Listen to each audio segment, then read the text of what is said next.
Hey, welcome to Hired How to Get the Jobs weekly review. Today we're going to be discussing LinkedIn profiles, everything you need to know in 15 minutes or less about LinkedIn profiles, how to strengthen them, frankly, because I've been seeing a lot of mistakes. And again, this is my opinion, okay? I'm not a LinkedIn professional. I'm just a guy who's recruited thousands of people, and I know the things that have turned me off, and I know the things that have turned off my clients. So the purpose of this is to kind of give you some easy things that you can do in order to fix your LinkedIn profile, followed by Q&A. As always, I love discussion. I love live questions. I have clients over the past couple of weeks that have asked me a lot of questions, and I think Jen would resonate with a lot of people. So I've already got questions ready to go. But if you have a question, feel free to type it in any time. I'll try to bring it. If it's a LinkedIn question, I'll try to bring it in during the LinkedIn section.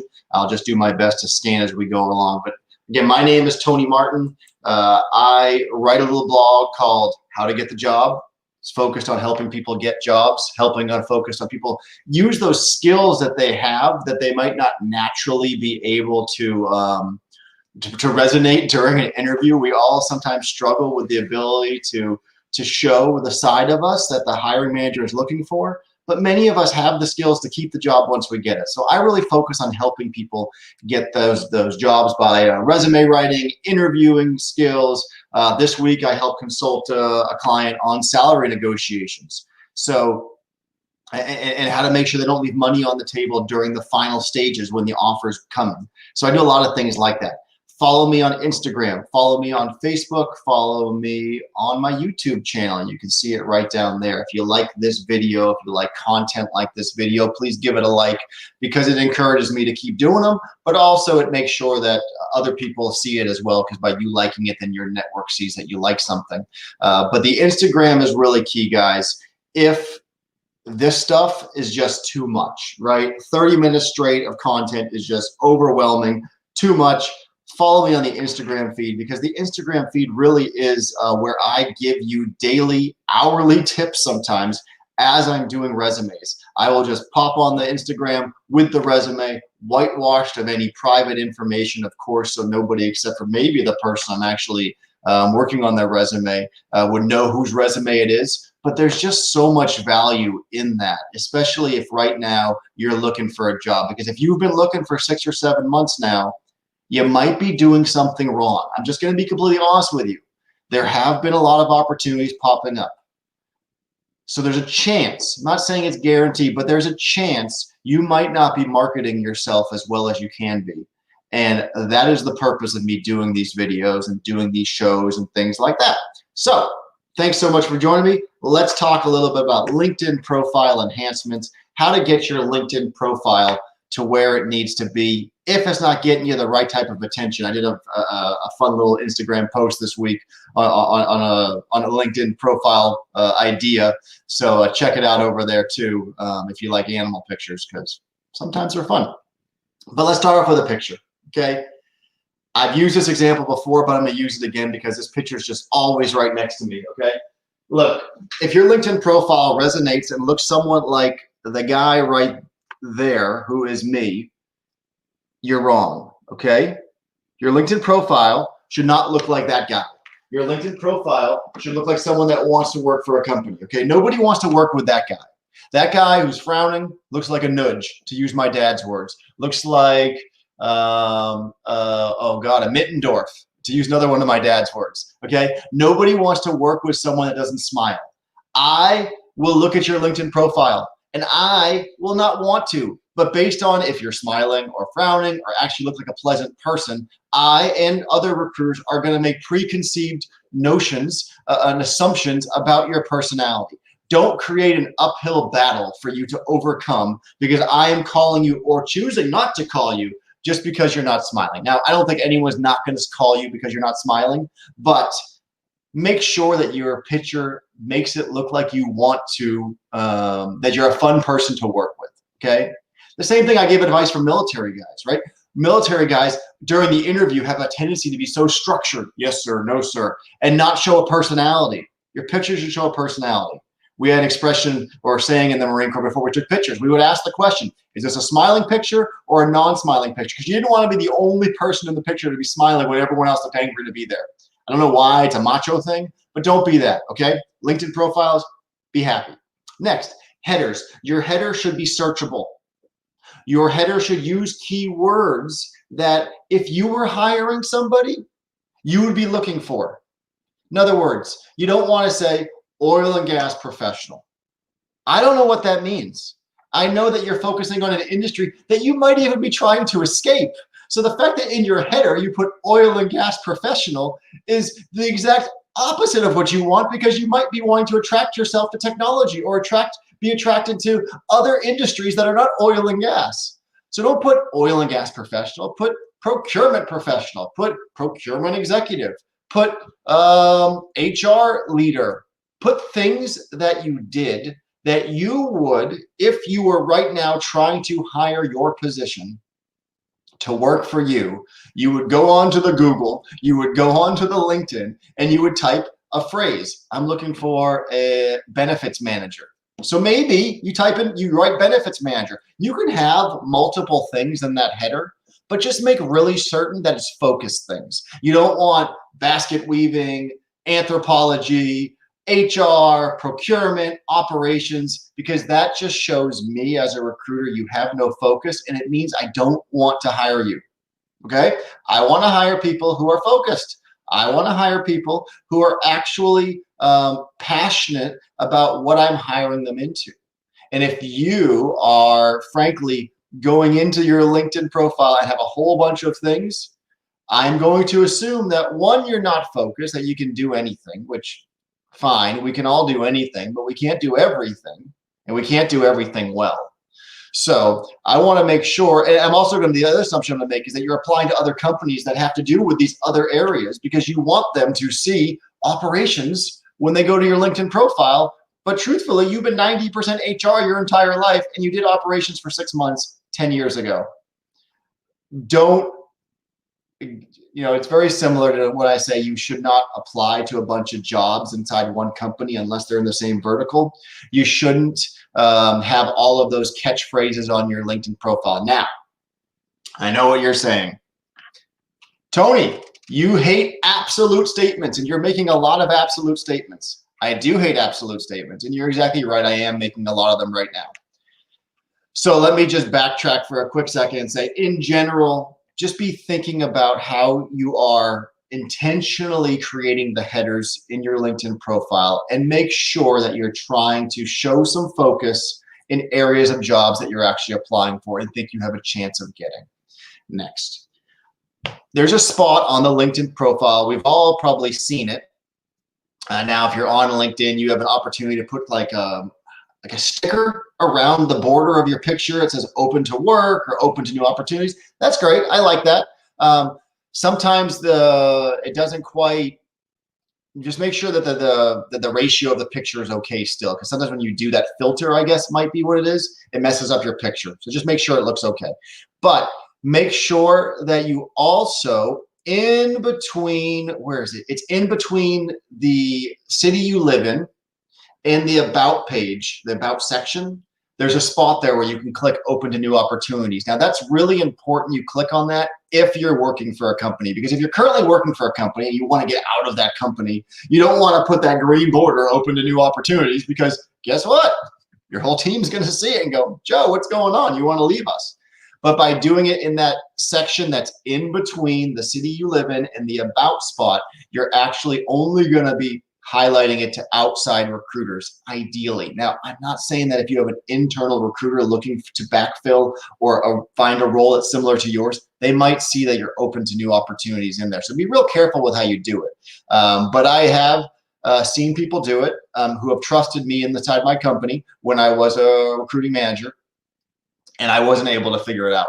So there is some filters that LinkedIn does. I think they see if you both work for the same organization that you wouldn't, as a recruiter, be able to see that your peers are open to new opportunities. So there are some safe things there. But sometimes companies are so big that you have different divisions, and you'll be XYZ Global, and you'll be XYZ Industries, and you'll be XYZ America. And maybe those company names would still show it. So just be careful. Next. Your LinkedIn profile should not be a carbon copy of your resume. However, it should complement your resume. the most important thing I'm trying to say is make sure your dates align. If your resume said you work from this time to this time, your LinkedIn should say the same thing. They should not contradict each other when it comes to dates, okay? All the other information can be somewhat the same, but more personable. Use the LinkedIn profile as an opportunity to show more of your personality. You can use I statements. You can be a little more personable with your LinkedIn profile. Don't just copy and paste your resume onto your LinkedIn profile in the same format. Because if I, as a recruiter, got your resume, usually the first thing I'm going to do is go to your LinkedIn profile. If I see the same exact thing, you have just wasted an opportunity to market more things about you. Remember, I probably only scan a resume for 10 to 20 seconds as a recruiter. 20 seconds generous. The most recent stats that I've seen in different papers across the country have been 8 seconds. But if I'm going to scan your resume for 8 seconds and like it enough to go find your LinkedIn profile, make sure I'm not scanning the same information. And if you don't know how to do that, let's talk, because it's really simple. It's not super complicated, and it's not going to cost you any money. It's just going to cost you a little bit of time and focus with me. Next, recommendations are important. There's a recommendation section on your LinkedIn profile. And there's also the, what is it called? It's not recommendations. It's not referrals. It's, I think endorsements. Endorsements are worthless, okay? And I'm not saying they're bad. I'm just saying they don't bring you any value. I recently, when I used to work for a drilling company and I was staffing recruiting manager, people all the time would endorse me for things that they had no clue if I was good at. And I was, because let's be honest, I'm pretty good at what I do. No, but seriously, they had no idea who I was and they were endorsing me. So I am assuming now that other recruiters who were in the same position as me were getting endorsed left and right all the time by people they never met or never knew. And as a result, I'm also assuming that they, like me, didn't put any stock in the endorsement because they got them willy-nilly and didn't put any effort in or weren't trying to get them and they didn't mean anything. So I'm assuming that if you have a whole bunch of those things, what are they called? Not endorsements, not endorsements. Yeah, I guess they're whatever. Endorsements, that they're not worth a darn. But the recommendations, those are important, and you need to have a strategy about it, okay? First of all, recommendations would be, I'll give you 3 strategies. 1, make sure you've received more recommendations than you've given. If I see that you've received 10 recommendations and given 10 recommendations, I am naturally going to look at who has given them to you and who you've given them to. And if I see that you gave Joe 1 and Joe gave you 1 and you gave Sally 1 and Sally gave you 1, they're not going to mean anything to me, because I'm going to assume this was a barter system, that you bartered a recommendation to get a recommendation. And chances are those are all going to happen about the same time a large layoff happened in the organization, and everyone you're getting them from was laid off like you, or everyone you're getting them from were just people you knew and liked, but you're selling and buying a recommendation. I don't put much stock in that. So try to worry about your ratio. Try to get more than you give.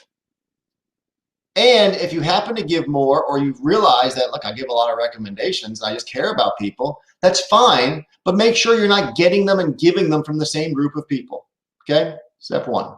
The next thing about recommendations, make sure that they don't all happen at the same time.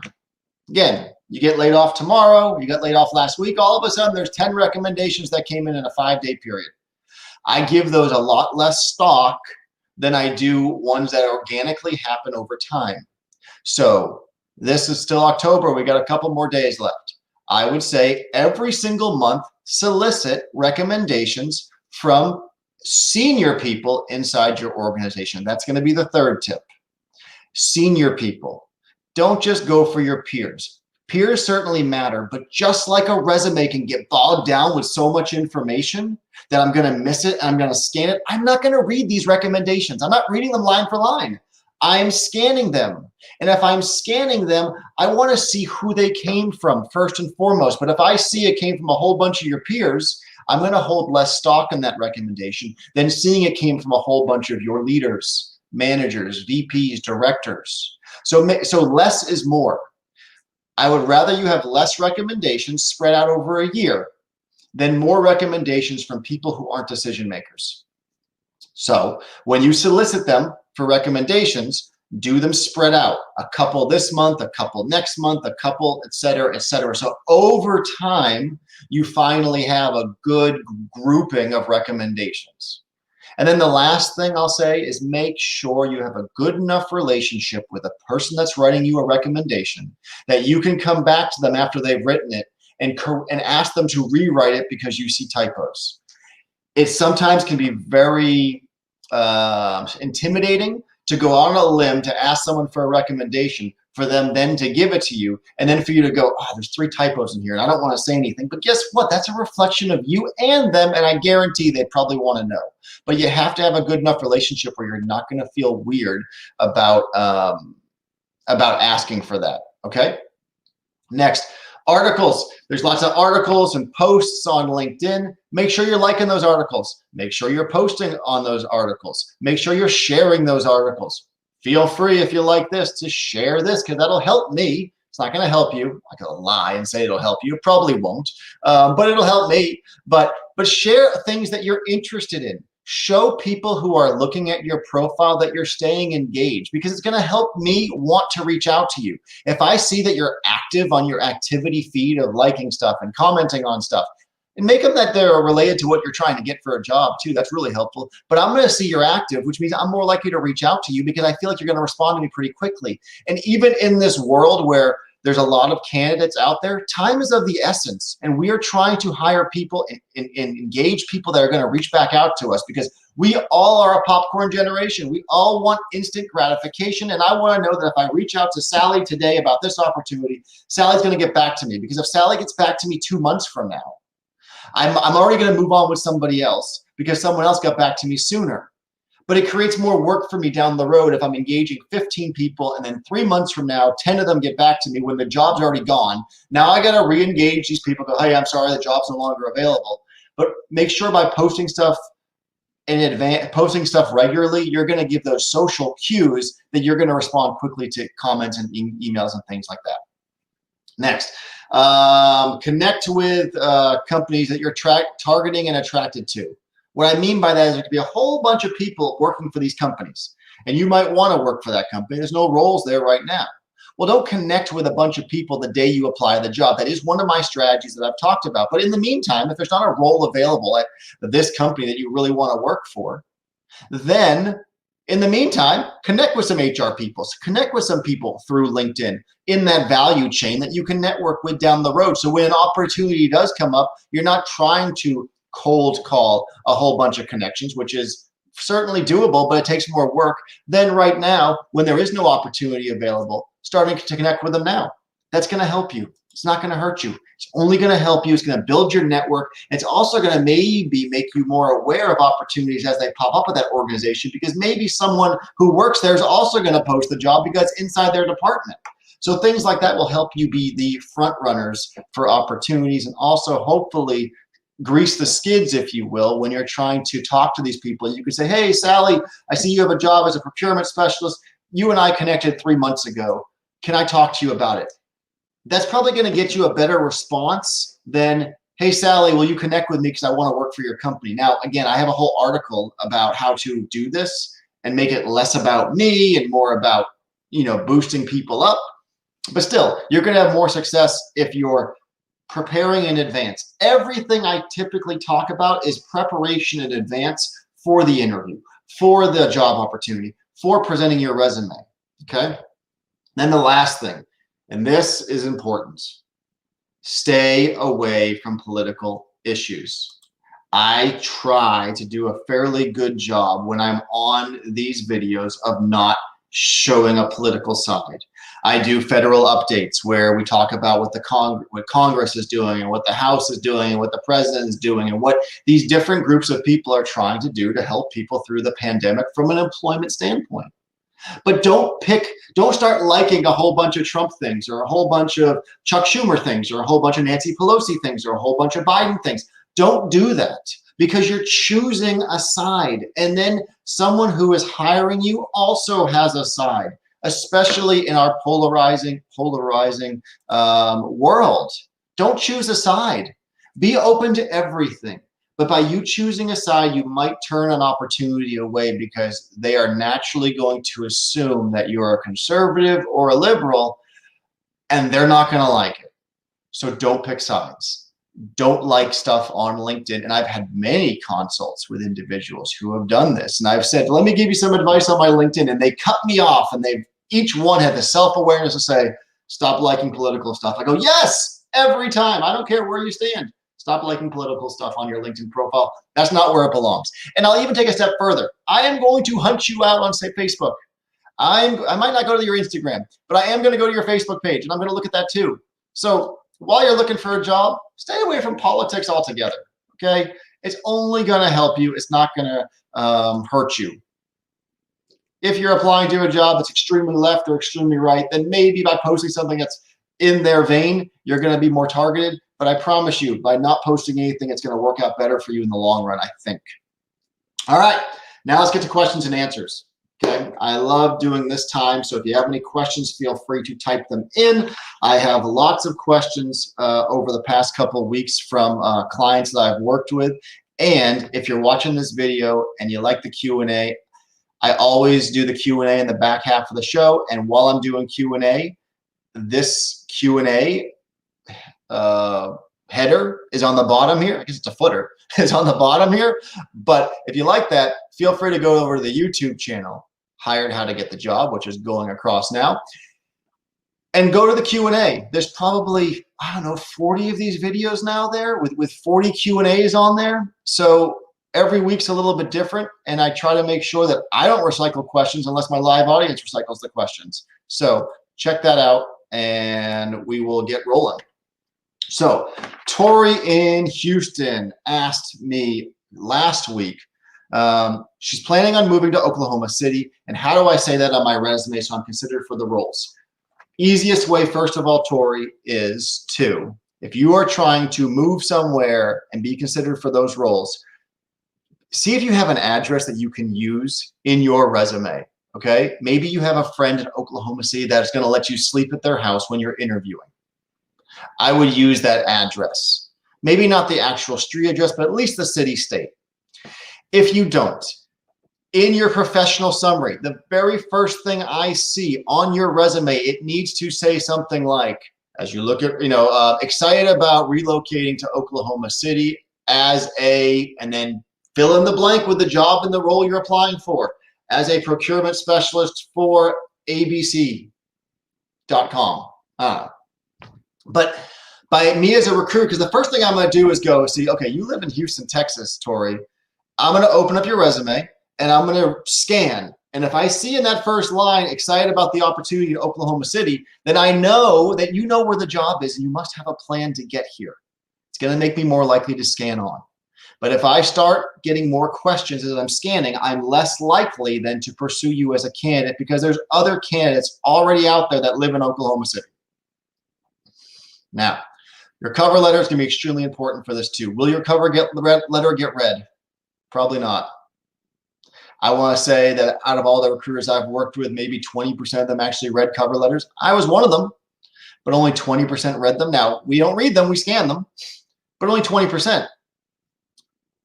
However, I would scan it deeper and read a little bit further if the first sentence in that cover letter addressed my number one concern. And Tori, your number one concern is going to be relocation.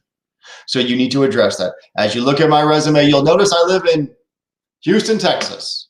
However, I've grown up in Oklahoma City. I have lots of friends and family there, and I'm excited to get back home. Something like that. That's going to make me remove my fear that you don't know where this job is. And it's also going to help me want to be an advocate to help you get back here to Oklahoma City or wherever the job is. Hope that helps. Ben in London asked me, should I put my hobbies on a CV? Now, this is interesting because I'm going to talk a little bit about CVs in a second. CVs and resumes are different animals. I'm going to be completely honest with you. I've worked on CVs. I've hired people who have CVs, but I'm really more of a resume individual. And I'll say that resumes and CVs, they have the same information for the most part. And actually, let me just jump to the CV question too. I think I had a CV question from Kimberly in Spain asked me some tips for expats living abroad, living overseas. So these two questions for Kimberly and Ben kind of go together. But CVs, which are different than resumes, often have languages you speak, will often have locations and that you live in. They'll have date of births, they'll have pictures. CVs will often have marital statuses and religions. That stuff just doesn't happen in the States. Okay, we don't want that stuff on our resumes because we don't want to subconsciously have a reason to disqualify you, or frankly, more importantly, give the candidate a reason to think we disqualified them, and then maybe open ourselves up for lawsuits. So don't put those things on your resumes. If you have a CV though, those things are kind of accepted. Pictures, which are never on a resume, are often on CVs.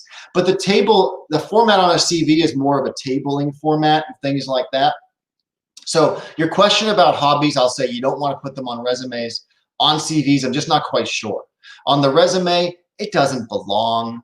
I mean, unless you see that the hiring manager is an active golfer, or it's a sales job where you can just envision yourself having to take clients out golfing or disc golfing, as I'd like to do, then it might be relevant. But in general, they probably just don't have a place on there. Okay, but there are some companies out there, because nothing's absolute. There are companies out there that are active companies that are really proud of their extracurricular activities they do as a group. And I've had a couple of those clients, and those clients wanted to hire people who were rock climbers and outdoorsmen and things like that, because that was part of their culture. They did their quarterly meetings rock climbing in a rock climbing gym or things like that. So there are cultures out there, but in general, I'd say they really don't have a place for it, especially if you're short on space. Now, CV tips for expats: make sure the number one thing that I would say, and then I'll move on, for an expat CV is address whether you need company sponsorship or not. If you don't need it. If you need the company to sponsor you, then I probably would ignore the topic to get the phone call.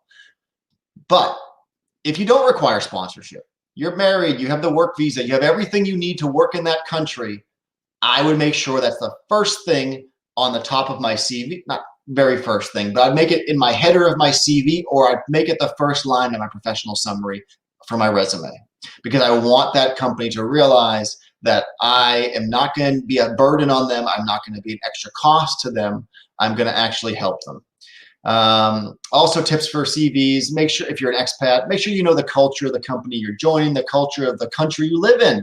Sometimes certain things are more, I guess, more comfortable as an HR person reading it because of the cultures, and they're going to recognize that, oh, this person kind of speaks our language if you speak their language, or this person understands what we value here and things like that, or this person understands that we're going to take a long lunch in the afternoon, but then we're going to have a really late work night because we pretty much have our families go home for lunch with their family. I mean, there's lots of things out there that will help show that you understand, relate, and can be quickly part of the team. Tim in Cyprus, was it this week, or I think it was Friday of last week. Tim in Cyprus said, should I apply? If I'm applying to more than one job in a company, does that mean forever? So here's what he's asking, right? I say, don't apply to more than one job inside the company unless they're in the same vertical. Because if you do that, you're kind of blacklisted as someone that's not really focused. So if you apply to an operations job today, and then you apply to a procurement job tomorrow, and then you would try to an engineering job the next week, as a recruiter, if I see all three of those jobs that you've applied to in the system, which I will, I'm probably not going to pick you for any of them. But his question is over time, does that still matter? Meaning, today he applies to a business development manager role, applies to another role, another company, and he gets hired. 2 years later, there's an operations role available in that same organization that he once 2 years earlier applied to the business development role. Can he apply the operations director role and still be considered, or is he now, because of my semi-absolute statement, somewhat blacklisted? No, you're not blacklisted at that point. If there's a reasonable enough gap between when you first applied to something and later on, we are going to understand that and we're going to see that. And sometimes you'll even be kicked out of the system because you haven't been in the system that long, or you haven't been in the system in a long time. Therefore, it looks like a new requisition and I'm not going to know. But over your career, you're obviously going to develop and you're going to get different skill sets. And as you get those different skill sets, you're then at some point going to apply to new things. So do not worry about that at all. It's certainly a concern. I can see that if you hung on to what I say a lot, you can get concerned about that, but don't worry about it. All right, that's all the time we have for today. I really appreciate you joining. I appreciate you watching this. If you did hang in there with me throughout the entire thing, if you liked it, please, again, click the like, give me a thumbs up, share this with anyone in your network that you think might benefit from the information. Make sure you follow me on YouTube, subscribe to my YouTube channel. Make sure if you have anybody in your network I can help, let them know, because I love helping people. And that's really what's my passion, okay? The business side should be my passion more, I guess, in some days, but honestly, I get energized from helping people. So don't hesitate, reach out to me. Let me help show you and your connections how to get the job, and I'll see you next time. Take care. Bye.